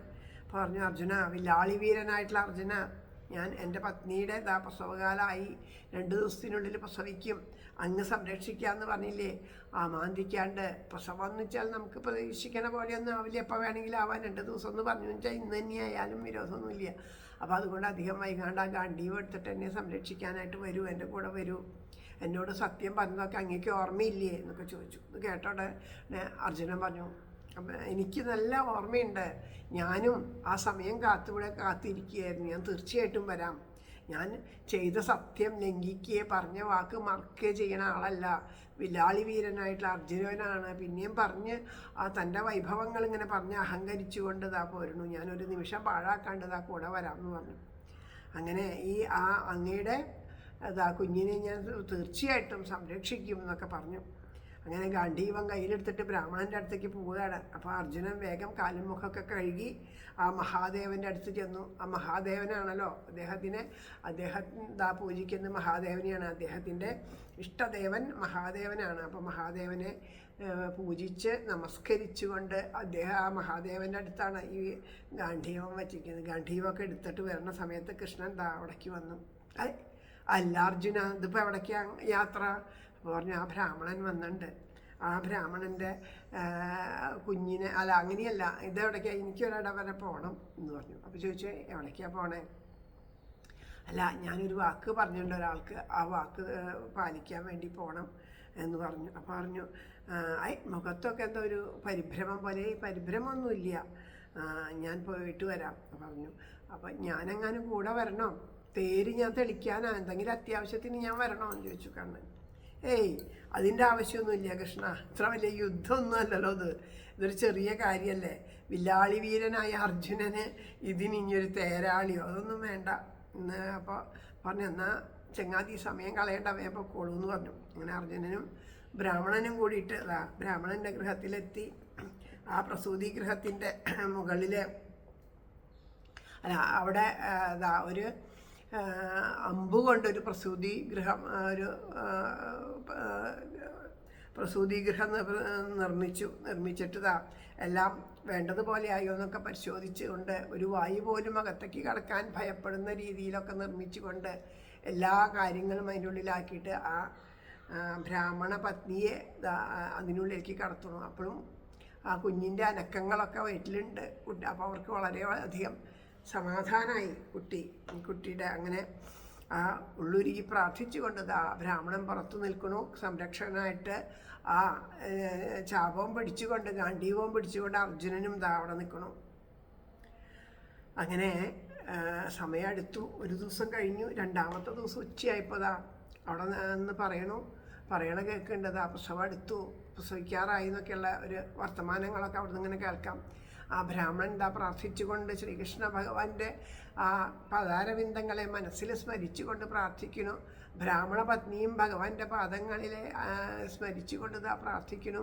അങ്ങനെ സമയം കടന്നു പോയപ്പോൾ കുഞ്ഞിൻ്റെ ആ കരച്ചിൽ കേൾക്കാൻ കാത്ത് കൊതിച്ചു നിന്ന ബ്രാഹ്മണന് കുഞ്ഞിൻ്റെ കരച്ചിൽ കേൾക്കാൻ സാധിച്ചില്ല. അതിനുള്ളിൽ നിന്ന് എല്ലാവരുടെയും കൂട്ട നിലവിളിയാണ് കേൾക്കാനായിട്ട് കഴിഞ്ഞത്. എന്താ ഉണ്ടായെന്ന് മനസ്സിലായില്ല, ആകെ പരിഭ്രമിച്ചു. അപ്പോഴേക്കും സ്ത്രീകളൊക്കെ അതിൻ്റെ ഉള്ളിൽ നിന്ന് വന്നിട്ട് പറഞ്ഞു, ബുദ്ധിമുട്ടി പ്രസവിച്ചതാണ്, പക്ഷേ ആ പ്രസവിച്ച കുഞ്ഞിനെ ഉടനെ തന്നെ കാണാണ്ടായി. കുഞ്ഞിൻ്റെ ശരീരം പോലും ഇല്ല, ആ ശരീരമടക്കം കാണാണ്ടായി എന്ന് പറഞ്ഞു. ഇതങ്ങോട്ട് കേട്ടതോടുകൂടി ബ്രാഹ്മണൻ എന്താ ചെയ്യേണ്ടതെന്ന് അറിയില്ല, മോഹാത്സ്യപ്പെട്ട് വീണു. പിന്നെ അവിടെ ചെന്ന് നോക്കിയ കുഞ്ഞിനെ എവിടെയും കണ്ടില്ല. തിരിച്ച് അർജുനൻ്റെ അടുത്തേക്ക് ഒരു വരവ് വന്നു. എന്നിട്ട് പറഞ്ഞു, സാക്ഷാൽ ശ്രീകൃഷ്ണൻ്റെ മുന്നിൽ വീരസ്യം വിളമ്പിയിട്ട് അധമനായിട്ടുള്ള നീയെ എൻ്റെ കുഞ്ഞിനെ രക്ഷിക്കാമെന്ന് പറഞ്ഞു. ഇതുവരെ ശരീരമെങ്കിലും ഉണ്ടായിരുന്നു എനിക്ക് ഒന്ന് കെട്ടിപ്പിടിച്ച് കരയാൻ, ഇതിൽ ശരീരം പോലും ഇല്ലാണ്ട് പോയില്ലേ. നീ എന്താ പറഞ്ഞ? നീയെ കൃഷ്ണനല്ല, പ്രദ്യുമ്നനല്ല, അനിരുദ്ധനല്ല, ബലരാമനല്ല എന്നല്ലേ? ശരി തന്നെയാണ്, അവരെ പോലെയൊന്നുമല്ല നിന്നെ. അവരൊന്നും ഇങ്ങനെ നിർലജ്ജനായിട്ട് ഇങ്ങനെ കള്ളസത്യമൊന്നും ഇടില്ല, നിന്റെ പോലെ വീരസ്യം പറയൊന്നുമില്ല. അവരൊക്കെ ഉണ്ടല്ലോ, അവർക്ക് സാധിക്കുന്ന കാര്യങ്ങളെ ചെയ്യാമെന്ന് പറയുള്ളൂ. നിന്റെ പോലെ വീരസ്യം പറഞ്ഞു നടക്കണവരല്ല അവർ. അതുകൊണ്ട് നിന്റെ ഒരു ഗാന്ധീവവും ആരെ തോൽപ്പിച്ചു? നിന്റെ വില്ല് കണ്ടാൽ യമൻ ഭയക്കുന്നു പറഞ്ഞു അല്ലേ? എന്നിട്ട് എന്തേ ഉണ്ടായേ? എന്നൊക്കെ ചോദിച്ചതാ. പറഞ്ഞു നിനക്ക് എന്തഭിമാനമുള്ള വേഗം പോവാൻ പറഞ്ഞു. നീ മരിക്കാൻ പോണു, നീ അഗ്നിയിൽ ചാടിയിട്ട് എനിക്ക് എന്ത് നേടാനാണ്? എനിക്കൊന്നും നേടാനില്ല. എൻ്റെ പുത്രനെ എനിക്ക് കിട്ടുമോ? നിനക്ക് പിന്നെ ഇത്രയും നാണം കെട്ട നിനക്ക് എന്ത് സത്യപരിപാലനം എന്നാണ് പറയണത്? അതുകൊണ്ട് നീ തീയിലും ചാടണ്ട, ഒന്നും വേണ്ട. ആ മഹാപാപം കൂടി എൻ്റെ തലയിൽ വന്ന് പെടണ്ട. അതുകൊണ്ട് നീ പൊക്കോളാൻ പറഞ്ഞു. എവിടേക്കാണെന്ന് വെച്ചാൽ കടന്നു പൊക്കോളാൻ പറഞ്ഞു. അർജുനൻ്റെ എല്ലാ അഹങ്കാരവും അവിടെ തകർന്നു വീണു. വില്ലാളി വീരനായിട്ടുള്ള അർജുനൻ തല കുനിച്ചു. ഗാന്ധീവൊന്നും ഉയർത്ത് പൊന്തിക്കാൻ പോലുള്ള ശക്തിയില്ലാത്ത അത്രയ്ക്കും ആ ഒരു അത്രയും തളർന്നു പോയി. എന്നിട്ട് ആ സൂതികാഗ്രഹത്തിൻ്റെ അവിടെ ചെന്നിട്ട് അകത്തേക്കൊന്ന് നോക്കാം എന്ന് വിചാരിച്ച് നോക്കിയപ്പോഴേക്കും ബ്രാഹ്മണൻ കോപം കൊണ്ട് എവിടേക്കാ ഇനി എന്ത് നോക്കാനാ പോണേ, കടന്നു പോകാൻ പറഞ്ഞിട്ടു. അപ്പോഴേക്കും ബ്രാഹ്മണൻ അവിടെ ബോധം കെട്ട് വീണു. അവിടെ ബ്രാഹ്മണ പത്നി ബോധം കെട്ട് വീണു. എല്ലാവരും കൂടി കരയണു. ഇതൊക്കെ കണ്ടപ്പോൾ പറഞ്ഞു.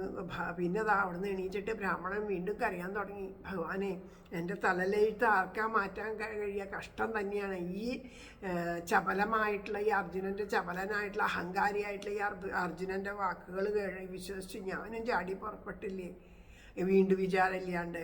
അതുകൊണ്ട് ആ പ്രസവിച്ച കുഞ്ഞിൻ്റെ ശവം പോലും എനിക്ക് കിട്ടിയില്ല. ഇനി ഞാൻ എങ്ങനെ അച്യുത സന്നിധിയിൽ പോയി നിൽക്കും? ആ ഭഗവാന്റെ മുഖത്തെങ്ങനെ നോക്കും? ആ ഭഗവാനെ ധിക്കരിച്ചിട്ടല്ലേ ഈ മഹാബാബയുടെ വാക്കുകളെ ഞാൻ വിശ്വസിച്ചത് എന്നൊക്കെ പറഞ്ഞു.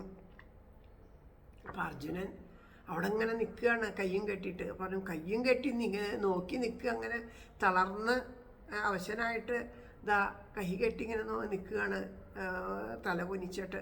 അപ്പോൾ കൈ കെട്ടിയിട്ട് നീ എന്ത് നോക്കിയിട്ട് അവിടെ നിൽക്കണേ? നിന്നെ കാണുന്നതേ എനിക്ക് കോപമാണ്, കടന്നു പോവൂടുന്ന്. എനിക്ക് നിന്നെ കണ്ടാൽ എല്ലാ മനസ്സമാധാനം തീരും. ആ ശ്രീകൃഷ്ണ ഭഗവാനെ ഞാൻ അത്രയും നിന്ദിച്ചത് ആ നിന്ദയുടെ ഓർമ്മ വരികയാണ്, അതുകൊണ്ട് കടന്നു പോകുമെന്നൊക്കെ പറഞ്ഞു. അങ്ങനെ പറഞ്ഞു, നീ ചെന്നിട്ട് കൃഷ്ണൻ്റെ അടുത്ത് ചെന്നിട്ട് സുഖമായിട്ട് ഭക്ഷണം കഴിച്ച് കുളിച്ച് ഊണ് കഴിച്ച് ഭക്ഷണം കഴിച്ചത് താമസിച്ചോളൂ. നിൻ്റെ അത് കഴിഞ്ഞ് നീ തിരിച്ച് നിൻ്റെ ഭാര്യയുടെ അടുത്തേക്ക് പൊക്കോളൂ. എനിക്ക് വേണ്ടിയിട്ട് നീ അഗ്നിയിൽ ചാടാനൊന്നും നിൽക്കണ്ട എന്നൊക്കെ പറഞ്ഞു. അങ്ങനെ അർജുനൻ അവിടെ നിന്ന് പോയിട്ട് എല്ലാ ലോകങ്ങളിലും പോയി അന്വേഷിച്ചു ഈ കുഞ്ഞിനെ.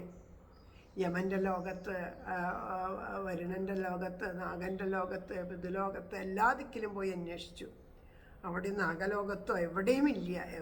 ഒരു ലോകങ്ങളിലും അർജുനൻ ഈ ബ്രാഹ്മണൻ്റെ കുട്ടികളെ കണ്ടില്ല. അപ്പോൾ എന്തായാലും സത്യം പരിപാലിക്കണം. സത്യം പരിപാലിക്കാണ്ട് പറ്റില്ല. ഒടുവിൽ ആ തീക്കുണ്ടത്തിൽ കൂടിയിട്ട് ആത്മഹത്യ ചെയ്യാം എന്ന് വിചാരിച്ചു. ആ തീക്കുണ്ടൊക്കെ ഒരുക്കിയിട്ടതാ അർജുനൻ അതീവ ദുഃഖത്തോട് കൂടിയിട്ടതാ ആ മഹാദേവനെ സ്മരിച്ചുകൊണ്ട് ആത്മാഹുതിക്ക് തയ്യാറെടുക്കുകയാണ്. അപ്പോൾ കണ്ണിങ്ങനെ അടച്ചു. ആ മഹാദേവൻ്റെ രൂപം ഹൃദയത്തിൽ ഇങ്ങനെ സ്മരിച്ചു. ആ സമയത്ത് ആ മഹാദേവൻ്റെ രൂപം ശരിക്കും കണ്ണടച്ച് ഇങ്ങനെ ധ്യാനിക്കുമ്പോൾ ഉള്ളിൽ തെളിഞ്ഞു വരാറുള്ളതാണ് മഹാദേവൻ്റെ അത്യത്ഭുതമായിട്ടുള്ള ആ രൂപം അല്ലേ. അടുംബസ്തിജാലം ഗിരിസുതയൊഴുകും വെള്ളമേറെ പ്രകാശം തേടും തിങ്കൾക്കല കഠിന വിഷം തുമ്പചാരം കുടാരം ചാടും മാൻകുട്ടി ശൂലം മണിജട തലയെന്നിതെല്ലാം നിദാനം കൂടും മുതൽ ധരിക്കും പുരരിപു ഭഗവാൻ നമ്മളെ കാത്തിടട്ടെ. അത്യത്ഭുതമായിട്ടുള്ള ഭഗവാന്റെ അതിസുന്ദരമായിട്ടുള്ള രൂപം ഹൃദയത്തിൽ തെളിയണതാണ്. പക്ഷേ ഇതിപ്പോൾ എന്താ തെളിയുന്നത്? ആ വെൺചന്ദ്രക്കല ചൂടിയിട്ടുള്ള ആ തിരുമുടിക്ക് പകരം മയിൽപ്പീലി ചൂടിയ ആ പൊൻകിരീടം കാണണു. തിരുനെറ്റിയിലെ മൂന്നാം തൃക്കണ്ണിന് പകരം കസ്തൂരി തിലകം കാണണു. ആ ഗോപിക്കുറിയിട്ട നെറ്റി കാണണു. ആ ശ്രീകൃഷ്ണ ഭഗവാന്റെ അതിമനോഹരമായി പുഞ്ചിരിക്കുന്ന മുഖം കാണണു. ആ അർജുനൻ്റെ കണ്ണുകൾ നിറഞ്ഞൊഴുകാൻ തുടങ്ങി. ചങ്ങാതിയായ എന്നെ മറന്നോ സഖേ എന്ന് ഞാൻ കണ്ണൻ ചോദിക്കുന്നുണ്ടോ? കണ്ണനെ ധിക്കരിച്ചു വന്നില്ലേ? ശ്രീകൃഷ്ണനെ ധിക്കരിച്ചു വന്നില്ലേ? ആ പുത്രൻ്റെ ശരീരമായിട്ട് കരഞ്ഞപ്പോൾ ഞാൻ രക്ഷിക്കാന്ന് പറഞ്ഞ എൻ്റെ ചങ്ങാതിയെ ഞാൻ അപമാനിക്കുകയല്ലേ ചെയ്തത്? ഗർവോടുകൂടി സംസാരിക്കുകയല്ലേ ചെയ്തത്? എന്നിട്ടും എല്ലാം മറന്ന് പരിഭവമൊന്നും ഇല്ലാണ്ട് ഞാനും വരാം സഹായിക്കാമെന്ന് പറഞ്ഞു. അവിടെയും ഞാൻ എൻ്റെ ചങ്ങാതിയെ അപമാനിച്ചു, അവഗണിച്ചു. ശരിക്കും ഞാൻ തീയിൽ ചാടി മരിക്കേണ്ടവൻ തന്നെയാണ്. എൻ്റെ പോലെ ഇത്ര നികൃഷ്ടനായിട്ട് വേറെ ആരുമില്ല. ഏതേത് ആപത്തുകളിലും കാത്തു രക്ഷിച്ച ആളല്ലേ ശ്രീകൃഷ്ണ ഭഗവാൻ. ആ ഭഗവാനെ നിന്ദിച്ചിട്ടല്ലേ ഞാനിത് ചെയ്തത്. അപ്പം അതുകൊണ്ട് ആത്മാർത്ഥ സ്നേഹത്തെ തിരിച്ചറിയാത്ത എനിക്കിനി ജീവിച്ചിരിക്കാൻ അർഹതയില്ല, ആ കൃഷ്ണൻ്റെ സഖാവാനുള്ള യോഗ്യതയില്ല. അതുകൊണ്ട് ഞാനിതാ തീയിൽ ചാടി മരിക്കാൻ പോവുകയാണ് എന്ന് ഓർത്തുകൊണ്ട് ആ ബ്രാഹ്മണന് സത്യം ചെയ്തതിനേക്കാൾ ഉപരി ശ്രീകൃഷ്ണ ഭഗവാനോട് ചെയ്ത അപരാധത്തിൻ്റെ ബോധം കൊണ്ടാണ്, അപരാധത്തിൻ്റെ ആ കുറ്റബോധം കൊണ്ടാണ് ഇതാ തീയിലേക്ക് ചാടി ജീവൻ വെടിയാനായിട്ട് പോണത്. ആളിക്കത്തുന്ന തീയിലേക്ക് ഇതാ അങ്ങോട്ട് ചാടാൻ ഭാവിച്ചതും പെട്ടെന്ന് ഒരു കൈ വന്നിട്ട് ഇതാ പിന്നിലേക്ക് അങ്ങോട്ട് വലിച്ചു അർജുനനെ. നില്ലെൻ്റെ ഫൽഗുനാ നീ എന്തു ഭാവിച്ചു തീയിൽ പതിക്കുന്നതെന്തിനിപ്പോൾ, ഞാനല്ലയോ നിന്റെ ബന്ധൂധനഞ്ജയ, ജ്ഞാനികൾക്കാധാരം ഞാനാകുന്നു. അർജുന, നീ എന്ത് സാഹസമായി കാട്ടണേ, എന്തിനപ്പോൾ തീയെ ചാടണേ? ഞാനില്ലേ നിനക്ക് എന്ത് വന്നാലും നിന്നെ നോക്കാൻ ഞാനുണ്ട്. എന്നെ മറന്നിട്ട് നീ തീയെ ചാട്, നീ ചാടി എൻ്റെ ചങ്ങാതിയായിട്ടുള്ള നീ എന്നെ എത്ര വേഗം മറന്നൂല്ലേ? നിനക്ക് എങ്ങനെ ചെയ്യാൻ, എന്നെ വിട്ട് പിരിയാനായിട്ട്, പിരിഞ്ഞ് തീയിൽ ചാടാനായിട്ട് നിനക്ക് എങ്ങനെ തോന്നി? എത്ര ഘട്ടങ്ങളിലിതാ നമ്മൾ ഒരുമിച്ച് നിന്നിട്ട് പല കാര്യങ്ങളും സാധിച്ചിട്ടില്ലേ? നമ്മൾ രണ്ടാളും ചേർന്നാൽ സാധിക്കാത്ത എന്തെങ്കിലും കാര്യം ഉണ്ടാവും അർജുന. അതുകൊണ്ട് നിന്റെ വിയോഗം എനിക്ക് താങ്ങാൻ പറ്റില്ല എന്ന് പോലും നീ ഓർത്തില്ലല്ലോ. നീ എന്നെ എങ്ങനെ മറന്നു പോയത്? ഒരു കോപം കൊണ്ടങ്ങോട്ടു ചാടിയാൽ മറുകോപം കൊണ്ടിങ്ങോട്ടു ചാടാമോ? ഇപ്പോൾ തോന്നണ ഒരു ഭാവത്തിൽ അങ്ങോട്ട് ചാടിയെന്ന് വിചാരിച്ചാൽ തിരിച്ചു ചാടണം എന്ന് അടുത്ത നിമിഷം തോന്നിയാൽ പറ്റുമോ അർജുന? എന്താ അങ്ങനെ അന്തല്ലാണ്ട് വീണ്ടും വിചാരമില്ലാണ്ട് ചെയ്യണേ എന്ന് ചോദിച്ച അർജുനനെ കെട്ടിപ്പിടിച്ച് അങ്ങോട്ട് ഹൃദയത്തോട് ചേർത്ത് പുറത്ത് തലോടി. ഇപ്പോൾ അർജുനൻ്റെ കണ്ണുകൾ ഇങ്ങനെ നിറഞ്ഞൊഴുകാൻ തുടങ്ങി. എന്തൊരു ഭക്തവാത്സല്യാണ്! ഈ ഭഗവാനെ പോലെ സ്നേഹം മറ്റാർക്കാണുള്ളത്? ഭഗവാൻ എന്നിട്ട് പറഞ്ഞു, നമുക്ക് കുഞ്ഞിനെ ഒന്നും കൂടി അന്വേഷിക്കാം, എവിടെയെങ്കിലും നോക്കാം. എല്ലാ ദിക്കിലും നീ നോക്കി പോകും, എല്ലാ ദിക്കിലും നോക്കി. അല്ല, ആ വിഷ്ണു ലോകത്തിലേക്ക് പോവുകയുണ്ടായോ? ഇല്ല, വിഷ്ണു ലോകത്തിലേക്ക് പോവുകയുണ്ടായില്ല. എന്നാൽ നമുക്ക് അവിടെയും കൂടി ഒന്ന് പോയി നോക്കാം എന്ന് പറഞ്ഞതാ 7 ദ്വീപുകൾ കടന്ന് ലോകാലോകത്തിനപ്പുറത്ത് അങ്ങോട്ട് എത്തിയിപ്പുണ്ട്. അതാ അവിടെ ആകെ കൂരിരുട്ട്. അപ്പം പിന്നെ അങ്ങോട്ടേക്ക് പോകാനുള്ള വഴി പോലും കുതിരകൾക്ക് അറിയണില്ല. അപ്പം എന്തു ചെയ്തു? ആ രഥം മുന്നോട്ട് പോകാണ്ട് അവിടെ നിന്നപ്പോൾ ആ സുദർശന ചക്രത്തെ സ്മരിച്ചു. ആ അത്യുജ്വലമായിട്ടുള്ള പ്രകാശത്തോട് കൂടിയിട്ട് സുദർശന ചക്രം അവിടെ ഇങ്ങനെ ജ്വലിച്ചപ്പോൾ വീണ്ടും ആ കൃഷ്ണാർജുനന്മാർ യാത്ര തുടർന്നു. അങ്ങനെ 1000 മണിസ്തംഭങ്ങളാൽ തീർത്ത അതിമനോഹരമായിട്ടുള്ള ആ വൈകുണ്ഠത്തിലെത്തിച്ചേർന്നു. അവിടെ 1000 സൂര്യന്മാരുടെ തേജസ്സോട് കൂടിയിട്ട് പാലാഴിയിലെ അനന്തശായിയായിട്ടുള്ള മഹാവിഷ്ണുവിനെ കണ്ടു. ഭഗവാന്റെ നിറം ഇന്ദ്രനീലമണിയെ എന്ന് തോന്നിപ്പിക്കുന്ന പോലെ അത്രയും തിളക്കവും സൗന്ദര്യമുള്ള ഭഗവാന്റെ ശരീരം കണ്ടു. വനമാലകളും കുണ്ടലങ്ങളും കൗസുഭങ്ങളും ശ്രീവത്സങ്ങളും ഒക്കെ കണ്ടിട്ടുതാ ശംഖചക്ര ഗതാപത്മത്തോടു കൂടിയിട്ട് ആ മുനിമാരാൽ സേവിതനായിട്ട് ലക്ഷ്മി സമേതനായിട്ടിതാ ആ മഹാവിഷ്ണുവിനെ അവിടെ കണ്ടു. തൻ്റെ അനന്തശായി ആ തൽപ്പത്തിൽ ഇരിക്കുന്ന ഭാവമാണ് അദ്ദേഹം. ഇപ്പം നമ്മുടെ പൂർണ്ണത്രയീശൻ ഇരിക്കുന്ന ഭാവമല്ല, അതേ ഭാവത്തിലാണ് അവിടെ കൃഷ്ണാർജുനന്മാർക്ക് അവിടെ ദർശനം കൊടുത്തത്. അപ്പോൾ ആ ശ്രീകൃഷ്ണ ഭഗവാനെ, സാക്ഷാൽ പരിപൂർണതമനായ ശ്രീകൃഷ്ണ പരമാത്മാവിനെ കണ്ട മാത്രയിൽ മഹാവിഷ്ണു അവിടെ നിന്ന് എഴുന്നേറ്റ് നമസ്കരിക്കാനായിട്ട് ഭാവിച്ചപ്പോൾ ഭഗവാൻ ഒന്ന് മഹാവിഷ്ണുവിൻ്റെ മുഖത്ത് നോക്കി ഒന്ന് പുഞ്ചിരിച്ചു. ആ പുഞ്ചിരിച്ചതോടു കൂടിയിട്ട് മായാമോഹിതനായിട്ടുള്ള വിഷ്ണു അവിടെ തന്നെ ഇരുന്നു. അർജുനനും ശ്രീകൃഷ്ണ ഭഗവാനും മഹാവിഷ്ണുവിനെ നമസ്കരിച്ചു. പിന്നെ അത്യത്ഭുതത്തോടു കൂടിയിട്ടുള്ളൊരു കാഴ്ചയാണ്. അർജുനൻ അത് കണ്ട് പകച്ചു നിൽക്കുകയാണ് ആ കാഴ്ച. ആ വിഷ്ണു ഭഗവാന്റെ ചുറ്റും 10 കുട്ടികൾ. അതിൽ ചില കുട്ടികളൊക്കെ ഓടിക്കളിക്കുന്നു. 10 വയസ്സൊക്കെ ആയ കുട്ടികൾ, 8 വയസ്സ് 9 അങ്ങനെയുള്ള കുട്ടികളൊക്കെ ഓടിക്കളിക്കുന്നു. ചില കുട്ടികളൊക്കെ മുട്ടുകുത്തി നടക്കണം. ചില കുട്ടികളൊക്കെ മലന്ന് ഒരു കുട്ടി മുട്ടുകുത്തണു. ഓരോ കുട്ടിക്കും ഓരോ വയസ്സ് വ്യത്യാസമല്ലേ ഉള്ളൂ. അതിനനുസരിച്ചുള്ള പ്രവർത്തികളിൽ അപ്പം പ്രസവിച്ച ആ കുട്ടി അവിടെ നിന്ന് നോക്കിപ്പണ്ടതാ ലക്ഷ്മി ഭഗവതിയുടെ മുലയുണ്ടുകൊണ്ടിരിക്കുന്നു. അങ്ങനെയുള്ള ഈ അത്യത്ഭുതമായിട്ടുള്ള ആ ഒരു രംഗം കണ്ടിട്ട് അർജുനൻ പകച്ചു നോക്കി നിൽക്കുകയാണ്. അതാ ഒരു കുഞ്ഞ് ആ അനന്തൻ്റെ ഒരു ഭണത്തിൽ തൂങ്ങി ആടിക്കളിക്കണു. ഒരു കുഞ്ഞിതാ ആ ഭഗവാന്റെ തോളത്ത് കയറിയിരിക്കണു. അങ്ങനെ ഓരോരുത്തരും ആ വിഷ്ണു ഭഗവാന്റെ തോളത്തിരിക്കണു, ഒരാൾ മടിയിൽ കയറിയിരിക്കണു. അങ്ങനെ പല അപ്പോൾ ചോദിച്ചു. അതിൽ ആ ഒരു കുട്ടിയെ കൂടെ അടുത്തേക്ക് വിളിച്ചപ്പോൾ അത് വേഗം ഓടി വന്നു. അപ്പോൾ ചോദിച്ചു ആരാണ്? അപ്പോൾ പറഞ്ഞു ഞങ്ങളിതാ ഇവിടുത്തെ കുട്ടികളാണെന്ന് ചോദിച്ചു. അച്ഛനില്ലേ നിങ്ങൾക്കെന്ന് കുഞ്ഞ് പറയാണ്, വിഷ്ണു ഭഗവാനെയാണ്. അച്ഛനില്ലേ നിങ്ങൾക്കെന്നു ചോദിച്ചപ്പോൾ അച്യുതനെ ചെന്നു തൊട്ടുകാട്ടി. അമ്മയില്ലേ നിങ്ങൾക്കെന്നു ചോദിച്ചപ്പോൾ ലോകമാതാവിനെ ചൂണ്ടിക്കാട്ടി. അപ്പം അത് അച്ഛനില്ലേ ചോദിച്ചു. വേഗം ആ ശ്രീകൃഷ്ണ അവിടെ ചെന്നിട്ട് എന്ത് ചെയ്തു? ആ വിഷ്ണു ഭഗവാനെ കാണിച്ചിട്ട് അച്ഛനെ ചെന്ന് എൻ്റെ അച്ഛനാ എന്നുള്ള ഭാവത്തിൽ അധികാരത്തോടുകൂടി അച്ഛനെ ചാരി നിന്നിങ്ങനെ ചിരിച്ചു ആ കുഞ്ഞ്. അപ്പം ചോദിച്ചു നീ അമ്മ ആരാന്ന് ചോദിച്ചു. അപ്പോൾ വേഗം ആ കുഞ്ഞിന് പാല് കൊടുത്തുകൊണ്ടിരിക്കുന്ന ആ ലോകമാതാവിനെ ചൂണ്ടിക്കാണിച്ചുകൊണ്ട് പറഞ്ഞു അതാ ഞങ്ങളുടെ അമ്മ എന്ന് പറഞ്ഞു. അപ്പം അങ്ങനെയുള്ള അപ്പോൾ പറഞ്ഞു വീരന്മാരായ കൃഷ്ണാർജുനന്മാരെ, നിങ്ങൾ തിരഞ്ഞു വന്ന ബ്രാഹ്മണരുടെ കുട്ടികളാണ് ഇവരൊക്കെ. ആ ബ്രാഹ്മണരുടെ ഇവരെല്ലാം മറ്റുള്ള ഇപ്പോൾ പാല് കുടിക്കുന്നതാണ് ഇപ്പോൾ പ്രസവിച്ച കുട്ടി. ബാക്കിയുള്ളവരെല്ലാം ആ കുഞ്ഞിൻ്റെ സഹോദരന്മാരാണ്. നിങ്ങളെ നേരിട്ട് കാണാനുള്ള എൻ്റെ ആഗ്രഹം കൊണ്ടാണ് ഞാനിത് ചെയ്തതെന്നുണ്ടെങ്കിലും ഈ ബ്രാഹ്മണന് ഇങ്ങനെ ഒരു കർമ്മദോഷമുണ്ട്. ആ പുത്രദുഃഖം അനുഭവിക്കേണ്ടി വരിക എന്നുള്ളത്. പക്ഷേ നിങ്ങൾ യുടെ അനുഗ്രഹത്താൽ ആ ഒരു കർമ്മദോഷമൊക്കെ നീങ്ങിക്കിട്ടി. ആ പുത്രദുഃഖം 10 പുത്രന്മാർ മരിച്ച് ഉള്ള ദുഃഖം അനുഭവിക്കണം എന്നൊരു യോഗം ഉണ്ടായിരുന്നു. ആ യോഗം തീർന്നു കിട്ടി. ഇനിയിപ്പോൾ വേഗം ഭഗവാനെ, കാരണം എല്ലായ്പ്പോഴും എല്ലാ ദുഃഖത്തിലും ഭഗവാനെ ആ ശ്രീകൃഷ്ണ പരമാത്മാവിൻ്റെ പാദങ്ങളെ ആശ്രയിച്ചത് കൊണ്ട് 9 കുഞ്ഞുങ്ങൾ മരിച്ചപ്പോഴും ആശ്രയിച്ചു. 10ാമത്തെ കുഞ്ഞിനെ കാണാണ്ടായപ്പോഴും എന്താ ദുഃഖം ഉണ്ടായത്? കുഞ്ഞ് പോയേക്കാളും ദുഃഖം ശ്രീകൃഷ്ണ ഭഗവാന്റെ നിന്ദിച്ചില്ലേ, ആ പാദങ്ങളിൽ നിന്ന് എനിക്ക് നമസ്കരിക്കാൻ പറ്റില്ലല്ലോ എന്നാണ് ആ ബ്രാഹ്മണൻ ദുഃഖിച്ചത്.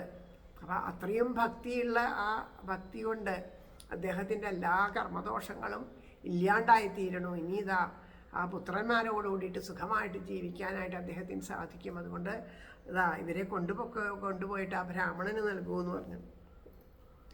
ആ ദമ്പതിമാരുടെ പൂർവ്വജന്മകൃതങ്ങളായിട്ടുള്ള എല്ലാ ദുഃഖങ്ങളും തീർക്കാനായിട്ടാണ് ഇങ്ങനൊരു പുത്രദുഃഖത്തെ നൽകിയത്. അപ്പം നമുക്ക് ഓരോരോ അപകടങ്ങളും ബുദ്ധിമുട്ടുകളൊക്കെ വരുമ്പോൾ ഭഗവാന്റെ കാരുണ്യം കൊണ്ട് ജന്മകൃതമായിട്ടുള്ള പല ദുഃഖങ്ങളിൽ നിന്ന് രക്ഷ നേടാൻ അങ്ങനൊരു ദുഃഖം വന്ന് ഭവിച്ചു എന്ന് നമ്മൾ തിരിച്ചറിയുകയാണ് വേണ്ടത്. ഇനി അവർ ഈ കുഞ്ഞുങ്ങളോട് കൂടിയിട്ട് സുഖമായിട്ട് ജീവിച്ചിട്ട് അവസാനം അവരും ഈ വൈകുണ്ഠ ലോകത്തിൽ എത്തിച്ചേരും എന്ന് പറഞ്ഞ് അനുഗ്രഹിച്ചുകൊണ്ട് അർജുനൻ്റെ കയ്യിൽ അവിടെ ആ കുട്ടികളെ എല്ലാവരെയും കൂടി കൊണ്ട് പോരുകയാണ്. അങ്ങനെ എല്ലാ കുഞ്ഞുങ്ങളെയും കൂടി കൊണ്ടുവന്നിട്ട് അവരെന്ത് ചെയ്തു? പാല് കുടിച്ചുകൊണ്ടിരിക്കുന്ന ആ കുഞ്ഞുണ്ണിയുടെ കഥ ലക്ഷ്മി ഭഗവതിയിൽ നിന്ന് വാങ്ങിയിട്ട് ഭഗവാൻ മഹാവിഷ്ണു അർജുനൻ്റെ കൈകളിൽ ഏൽപ്പിച്ചു. ബാക്കിയുള്ള കുഞ്ഞുങ്ങളെയൊക്കെ കൊണ്ട് ആ രഥത്തിൽ കയറി തിരിച്ച് ഭൂമിയിലേക്ക് വന്നു. അങ്ങനെ ആ കൃഷ്ണനും അർജുനനും കൂടിയിട്ട് 10 ബാലന്മാരും കൂടിയിട്ട് ആ ബ്രാഹ്മണൻ്റെ ഗൃഹത്തിലെത്തി. അവിടെ ആയിട്ട് അതീവ ദുഃഖത്തിൽ ഇനി ഒരു രക്ഷയില്ല, കഴിഞ്ഞു നമ്മുടെ എല്ലാം എന്നുള്ള ഭാവത്തിൽ കരഞ്ഞു കിടക്കണം. അവരെ ചെന്ന് വിളിച്ചു ഉണർത്തി. എന്നിട്ട് അർജുനൻ പറഞ്ഞു, ഹേ ബ്രാഹ്മണോത്തമ, അല്പസമയത്തെങ്കിലും എൻ്റെ പ്രവർത്തികൾ അങ്ങേ ദുഃഖത്തിലായിട്ടുണ്ടെങ്കിൽ ഞാൻ അങ്ങയുടെ പാദത്തിൽ വീണ് മാപ്പ് ചോദിക്കുന്നു. എൻ്റെ അഹങ്കാരം കൊണ്ടാണ് അങ്ങയെ ദുഃഖപ്പെട്ടത്, അങ്ങക്ക് ഇത്രയും ദുഃഖം അനുഭവിക്കേണ്ടി വന്നത്. അപ്പോൾ അതുകൊണ്ട് ഞാനിതാ മാപ്പ് ചോദിക്കുന്നു. ഭഗവാന്റെ അതിരറ്റ മഹാവിഷ്ണുവിൻ്റെ അതിരറ്റ കൃപയാൽ അങ്ങയുടെ എല്ലാ പുത്രന്മാരെയും തിരിച്ചു ലഭിച്ചു. അങ്ങ് സന്തോഷത്തോടു കൂടിയിട്ട് ഇനി ഭഗവാൻ എപ്പോഴും മാറി നിന്നുള്ളൂ. അതിൻ്റെ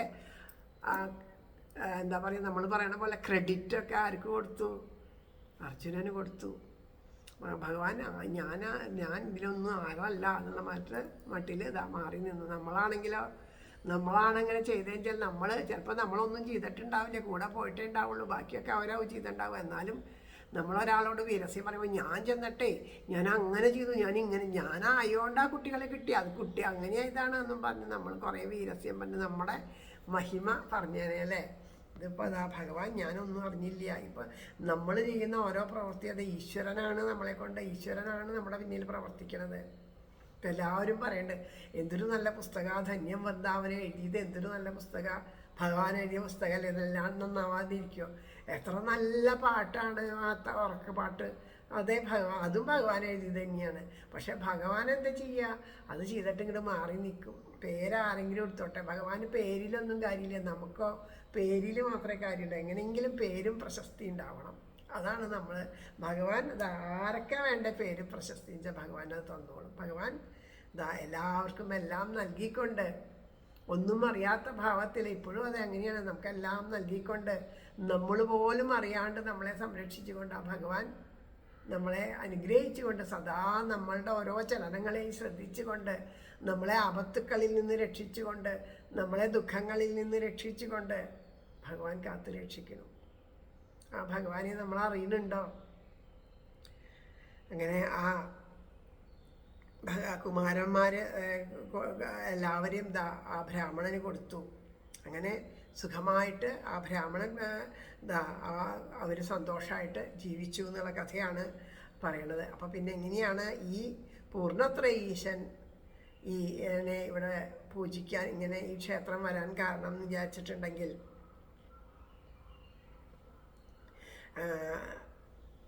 അവിടെ ഒരു കഥ പറയുന്നത് എന്താണെന്ന് വെച്ചാൽ,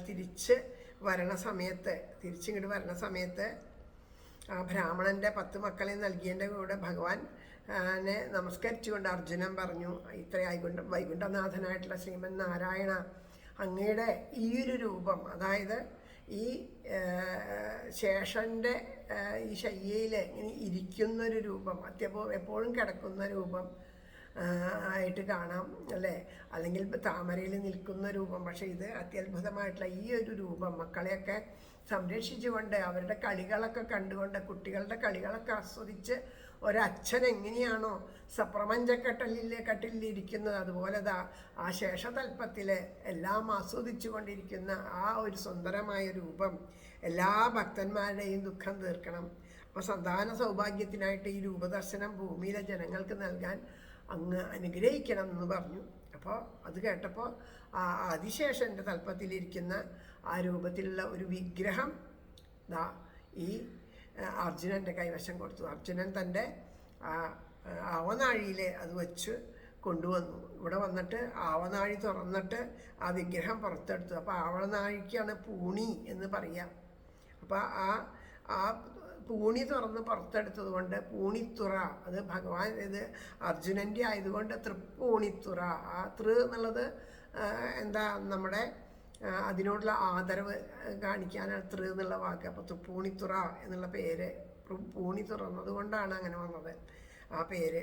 അങ്ങനെ അർജുനൻ അവിടെ പ്രതിഷ്ഠിച്ച ശേഷം അവിടെ നോക്കി ഭഗവാനെ പ്രതിഷ്ഠിച്ചിട്ട് പൂജ ചെയ്യാൻ കണ്ട് വിളക്കൊക്കെ കത്തിക്കണ്ടേ. അപ്പോൾ അവിടെ അങ്ങനെ നോക്കിയപ്പോൾ ധാരാളം എള്ളുചെടികൾ ഉണ്ടായി നിൽക്കണം.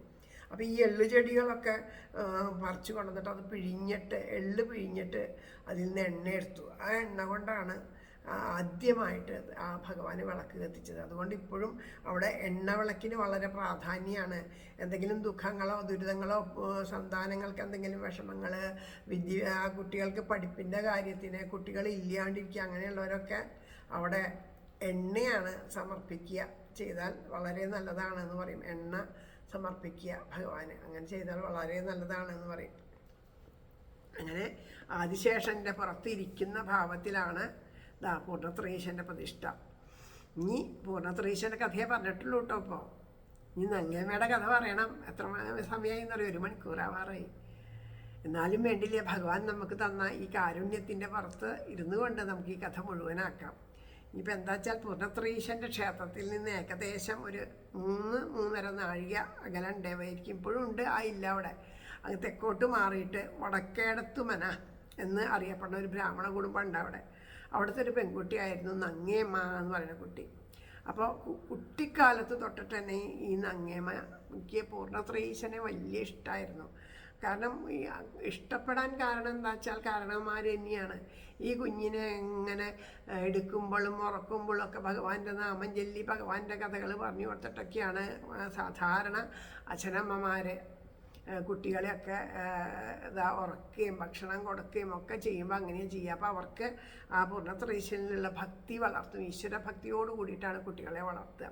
അപ്പോൾ ഈ കുട്ടിക്ക് നല്ല ഭക്തിയായിരുന്നു. അങ്ങനെ ഒരു ദിവസം പോലും മുടങ്ങാണ്ട് നങ്ങേമ്മ ആ അമ്പലത്തിൽ പോയി കുളിച്ച് തൊഴുത് ആ ഭഗവാനെ അവിടെ ഇരുന്ന് നാമം ജപിച്ച് ധ്യാനിച്ചൊക്കെ കഴിഞ്ഞിട്ടാണ് ആ നങ്ങേമ്മ വന്നിട്ട് എന്തെങ്കിലും ഒരു തുള്ളി വെള്ളം കുടിക്കുള്ളൂ.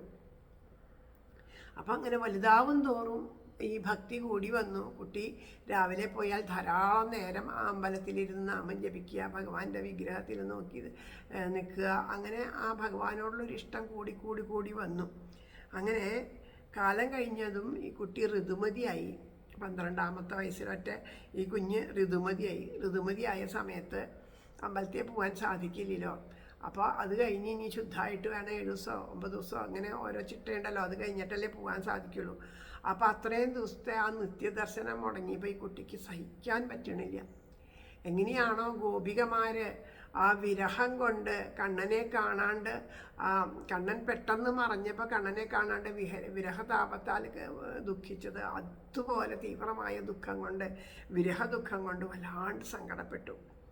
ആ വിരഹം ഇങ്ങനെ താങ്ങാൻ പറ്റാത്ത അത്രയ്ക്കായി ആ കുഞ്ഞ്, അത്രയും വിരഹം. അങ്ങനെ എങ്കിലും ആ 7ാം ദിവസം ചെന്ന് കണ്ടു കഴിയുമ്പോൾ ആ ദുഃഖം മുഴുവനും അലിഞ്ഞില്ലാണ്ടായിട്ട് കൂടുതൽ ആനന്ദം അനുഭവിക്കാനായിട്ട് അവൾക്ക് സാധിച്ചു. അങ്ങനെ എപ്പോഴും ആ പൂർണ്ണത്രയീശനിൽ മനസ്സ് വച്ചിരിക്കുന്ന കുഞ്ഞിന് 15 വയസ്സായപ്പോൾ അവളുടെ പെൺകൊട നിശ്ചയിച്ചു. പക്ഷേ അവൾ മനസ്സുകൊണ്ട് എത്രയോ മുമ്പ് തന്നെ പൂർണ്ണത്രയീശനെ വരിച്ചതാണ്. അപ്പം അതുകൊണ്ട് മറ്റൊരു വിവാഹത്തെപ്പറ്റി ചിന്തിക്കാൻ പോലും ഈ നങ്ങേമ്മയ്ക്ക് കഴിഞ്ഞില്ല. പണ്ടുള്ളവർ അങ്ങനെയാണ്, കുട്ടികൾക്ക് അങ്ങനെ ഒരാഗ്രഹമുണ്ട് എന്ന് പറഞ്ഞാൽ അത് തുറന്ന് പറയാൻ സാധിക്കില്ല. കാരണം ഇല്ലത്തുള്ളവർ അച്ഛനോടും അമ്മാവനോടൊന്നും നേരിട്ട് നിന്ന് അങ്ങനെ സംസാരിക്കുക പതിവില്ല.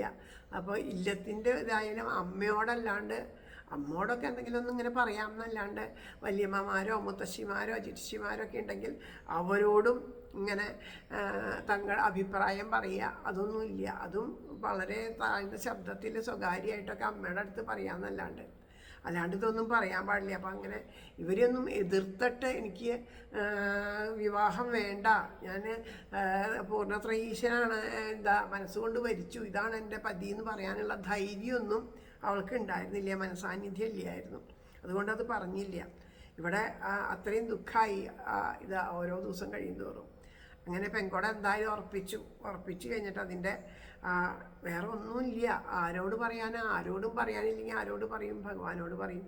അത് തന്നെ ഇവിടെ ഈ നങ്ങേമ്മയും ജിതുപ്പൂർ എല്ലാം പൂർണ്ണത്രയീശൻ്റെ അടുത്ത് ചെന്ന് ഇങ്ങനെ പറഞ്ഞ് സർവവും സമർപ്പിച്ചുകൊണ്ട് എന്നും കരഞ്ഞ് പ്രാർത്ഥിച്ചു. അങ്ങനെ വെളിയുടെ തലേന്നാൾ പുലർച്ചെ നങ്ങേമ്മ ക്ഷേത്രത്തിലെത്തി. അത് പറഞ്ഞു, ഇത്രയും ദിവസം ഞാൻ പറഞ്ഞു, അങ്ങ് ഇതൊന്നും ശ്രദ്ധിച്ചില്ലേ, എനിക്ക് സഹിക്കാൻ പറ്റുന്നില്ല. ഇന്ന് പുലർന്നു കഴിഞ്ഞാൽ എൻ്റെ പെൺകൊട നടക്കും. അത് കഴിഞ്ഞാൽ അന്യപുരുഷനോട് കൂടിയിട്ട് അങ്ങേ വേട്ടതാണ്. ഞാൻ ഇനി മറ്റൊരാളെ സ്വീകരിക്കാൻ വെച്ചാൽ അത് അന്യപുരുഷനെ സ്വീകരിക്കാൻ വെച്ചാൽ അത് എനിക്ക് കർമ്മദോഷം വയ്ക്കും. അങ്ങനെയുള്ള അന്യപുരുഷനോടുകൂടി അങ്ങേ ഒരിക്കലും കാണാത്ത അത്രയ്ക്ക് ദൂരത്തേക്ക് ഞാൻ പോകേണ്ടി വരും. ഇതിലും ഭേദം ഞാൻ ഈ ശരീരം പ്രാണൻ വെടിയാണ്. അപ്പോൾ ഈ സന്നിധിയിൽ നിന്നും എനിക്ക് ഇനി എവിടെയും പോകാനില്ല, ഇവിടെ തന്നെ എന്നെ നിർത്തണം. ഇവിടെ നിന്ന് ഞാൻ പോകേണ്ടി വന്നു വെച്ചാൽ പിന്നെ ആ നിമിഷം ഈ പ്രാണൻ വെടിയും എന്ന് പറഞ്ഞാൽ അവിടെ സത്യം ചെയ്തു. ആ സത്യം ചെയ്ത് മനമുരുകി സത്യം ചെയ്തപ്പോൾ ഇവള് നിന്നിങ്ങനെ കരയണതും പ്രാർത്ഥിക്കണതും മനസ്സിലിങ്ങനെ ഒരുക്കിയിട്ട് പ്രാർത്ഥിക്കണേ. അവിടെ തൊഴാൻ വന്നവരൊക്കെ ഇങ്ങനെ കാണുന്നുണ്ട്. അപ്പോൾ സ്ത്രീ ഇവിടുന്ന് പോകേണ്ട ദുഃഖം അച്ഛനും അമ്മയൊക്കെ വീട്ടിൽ ആ ദുഃഖം കൊണ്ടാവേക്കും കരയണതെന്നൊക്കെ എല്ലാവരും ഇങ്ങനെ കരുതിയിരുന്നു. അങ്ങനെ ഇരിക്കുന്ന സമയത്ത് ഈ കരച്ചിലും ദുഃഖമൊക്കെ കണ്ടപ്പോൾ ഭഗവാൻ തോറ്റു. അല്ലെങ്കിലും ഭഗവാൻ അങ്ങനെയല്ലേ പറയുമല്ലോ, അഹം ഭക്തപരാധീന അല്ലേ ഭഗവാന്റെ വാക്ക്. അതല്ലേ ഭഗവാൻ ഏറ്റവും കൂടുതൽ തോൽക്കണത് ഈ പ്രേമഭക്തിയുടെ മുമ്പിലാണ്. ഭഗവാൻ ഇവിടെയും തെളിയിച്ചു, അഹം ഭക്തപരാധീന, ഞാൻ ഭക്തിയുടെ മുമ്പിൽ ആരുമല്ല, തോറ്റുപോകും. ഭക്തിയുടെ ഒരിക്കലും അജയൻ എന്നുള്ള പേര് എനിക്ക് യോജിക്കാണ്ട് വരണത്, അല്ല അജയ്യനാണ് ഞാൻ എന്നുള്ളത് എനിക്ക് യോജിക്കാണ്ട് വരണത് ഇവിടെയാണ്. സർവ്വതും ജയിക്കുന്ന ആളാണെന്നുള്ളത് എനിക്ക് യോജിക്കാണ്ട് വരുന്നത് ഇവിടെയാണ്, ഭക്തൻ്റെ മുമ്പിൽ. അവിടെ മാത്രമേ ഞാൻ തോറ്റിട്ടുള്ളൂ, ഇനി എന്നും തോൽക്കുകയുള്ളൂ. അതുകൊണ്ട് ഭഗവാൻ പറഞ്ഞു, സങ്കടപ്പെടണ്ട, ഇങ്ങോട്ട് വന്നോളൂ എന്ന് പറഞ്ഞ് 2 കൈകൾ നീട്ടി. പെട്ടെന്ന് പൂർണ്ണത്രയീശൻ വിളിക്കുന്നത് നങ്ങേമ കേട്ടു. നങ്ങേമ കണ്ണു തുറന്ന് ഇതാ ആ ശ്രീലകത്തേക്ക് നോക്കിയപ്പോൾ എന്താ, ശ്രീലകത്ത് ഇതാ പൂർണ്ണത്രയീശൻ ആ അനന്ത തൽപ്പത്തിലിരുന്ന് 2 കൈയും നീട്ടിയിട്ട് ഇങ്ങോട്ട് വരൂ എന്ന് പറഞ്ഞ് വിളിക്കുന്നു. വേറെ ഒന്നും ചിന്തിച്ചില്ല, എല്ലാം മറന്ന്, ശരീരബോധം പോലും മറന്നിട്ട് ആ ശ്രീലകത്തേക്ക് ഓടിക്കയറി. അവിടെ നിന്നവരൊക്കെ ഒച്ചപ്പാടും ലഹളം, പെട്ടെന്ന് ഇങ്ങനെ ഓടിക്കയറിയപ്പോൾ ഇത് പ്രതീക്ഷിച്ചിട്ടൊന്നുമില്ല. അത് എന്നൊക്കെ പറഞ്ഞ് ഒച്ച ഉണ്ടാക്കി എല്ലാവരും കൂടി ഓടി നടക്കലെത്തിയപ്പോഴേക്കും നങ്ങേമ ഓടി അകത്തെത്തിയിട്ട് പൂർണ്ണത്രയീശൻ്റെ ആ പ്രതിമയെ പൂണ്ടടക്കം കെട്ടിപ്പിടിച്ചു. ഭഗവാൻ ഇവിടേക്ക് അവളെ പുണർന്നത് ആർക്കും കാണാൻ സാധിച്ചില്ല, പക്ഷേ അവൾ ഭഗവാനെ പുണർന്നത് എല്ലാവർക്കും കാണാൻ സാധിച്ചു. ഒരു നിമിഷം മാത്രമേ അതും കാണാൻ സാധിച്ചുള്ളൂ. പിന്നെ നങ്ങേമ ആ പൂർണ്ണത്രയീശനിൽ ലയിച്ചു ചേർന്നു എന്നാണ് ആ ഒരു കഥ. ഇന്നും കുംഭമാസത്തിലെ പറയോത്സവത്തിന് തെക്കോട്ട് എഴുന്നള്ളിക്കുമ്പോൾ ഈ വടക്കേടത്ത് മനയിൽ ഇറക്കി പൂജയുണ്ടത്രേ. പൂർണ്ണത്രയീശൻ തൻ്റെ പത്നീഗൃഹം സന്ദർശിക്കാൻ വരുന്നതാണെന്നാണ് സങ്കല്പം. അപ്പോൾ ആ ഇല്ലത്തെ മൂത്ത അന്തർജനം വന്ന് ഭഗവാനെ സ്വീകരിച്ച് ഇരുത്തിയിട്ട് പൂജിക്കും. അതിനുശേഷം അവിടെ സദ്യയൊക്കെ ഉണ്ടാവും. ഈ ചടങ്ങൊക്കെ കഴിഞ്ഞ് കഴിഞ്ഞാൽ ആ നങ്ങമ്മയുടെ കുടുംബാംഗങ്ങൾക്കൊക്കെ പുതിയ വസ്ത്രമൊക്കെ കൊടുത്തിട്ട് ആണ് അവിടുന്ന് മടങ്ങിപ്പോരുക. അതായത് വധുവിൻ്റെ വീട്ടിലേക്ക് എത്തുന്ന ആ വരൻ ആ വധുവിൻ്റെ വീട്ടുകാർക്ക് ഓണപ്പുട കൊടുക്കുക എന്നുള്ളൊരു പതിവുണ്ടല്ലോ, അതാണ് ആ ചടങ്ങാണ് എന്നാണ് ആ ഐതിഹ്യം. അങ്ങനെയുള്ള കഥകൾ. അപ്പോൾ ഇത് ഇങ്ങനൊരു കഥയുണ്ട്, ഇത് പറഞ്ഞോളൂ എന്ന് പറഞ്ഞു തന്നത് ഹരിപ്രിയമ്മയാണ് മാടശ്ശേരി. അപ്പം അമ്മ അങ്ങനെ പറഞ്ഞപ്പോൾ എന്നോട് പറഞ്ഞു, സംഗമേശൻ തമ്പുരാനോട് ചോദിച്ചാൽ തമ്പുരാൻ വിശദമായിട്ട് ഈ കഥ പറഞ്ഞിരുന്നു. ശരിക്കും പൂർണ്ണത്രയീശൻ തന്നെ ഈ കഥ പറഞ്ഞു തരികയാണ് ഉണ്ടായതെന്ന് പറഞ്ഞാൽ അത് എങ്ങനെയാണ് നിങ്ങളെ ബോധിപ്പിക്കേണ്ടതെന്ന് അറിയില്ല. അങ്ങനെയായിരുന്നു അനുഭവം. അപ്പോൾ എല്ലാവർക്കും ആ പ്രേമഭക്തി ഉണ്ടാവട്ടെ. ആര് തന്നെയായാലും ഭഗവാൻ സ്വീകരിക്കും എന്നുള്ള എത്രയെത്ര കഥകളാണ്. ഇപ്പോൾ ആ പരമപ്രേമഭക്തി ഇല്ലാത്തത് കൊണ്ടായിരിക്കും ഭഗവാൻ ഇത്രയ്ക്കും പ്രേമഭക്തിയുടെ കഥകൾ. ആർക്കൊക്കെയോ ഇങ്ങനെ ആ ഗോപികമാർക്ക് നേരത്തെ നമ്മുടെ ശ്രീകൃഷ്ണ കഥാമൃതത്തിൽ പറയുന്നുണ്ട്, ഗോപികമാർക്ക് ഭഗവാന്റെ വാക്കുകളിൽ സംശയം തോന്നിയെന്ന്. അങ്ങനെ നമുക്ക് ആർക്കൊക്കെയോ ഭഗവാനിലൊരു സംശയം തോന്നുകയാണ്. ഭഗവാനിൽ സംശയം തോന്നുന്നത് കൊണ്ടാണ് ഭഗവാൻ ഇല്ല, സംശയിക്കേണ്ട, ഉറപ്പിച്ചോളൂ, കൈവിടില്ല ഞാനെന്ന് ഇങ്ങനെ നമ്മളെ ഉറപ്പിച്ച് ഇങ്ങനെ ഓരോ ഭക്തരിലൂടെ നമുക്ക് പറഞ്ഞു തരുന്നത്. അപ്പോൾ എല്ലാവർക്കും എല്ലാ നന്മകളും ഉണ്ടാവട്ടെ എന്ന് പ്രാർത്ഥിക്കുന്നു. അടുത്ത ദിവസം മറ്റൊരു കഥയും ഭഗവാൻ പറയാനായിട്ട് നിയോഗിച്ചിട്ടുണ്ട്. അത് പറയാനായിട്ട് ഭഗവാൻ അനുഗ്രഹിക്കട്ടെ. സർവത്ര ഗോവിന്ദനാമ സങ്കീർത്തനം, ഗോവിന്ദ ഗോവിന്ദ. ശ്രീഹരയേ നമ. ഹരേ ഗുരുവായൂരപ്പ ശരണം. നാരായണാഖില ഗുരോ ഭഗവൻ നമസ്തേ. ജയ് ജയ് ശ്രീ രാധേശ്യാം.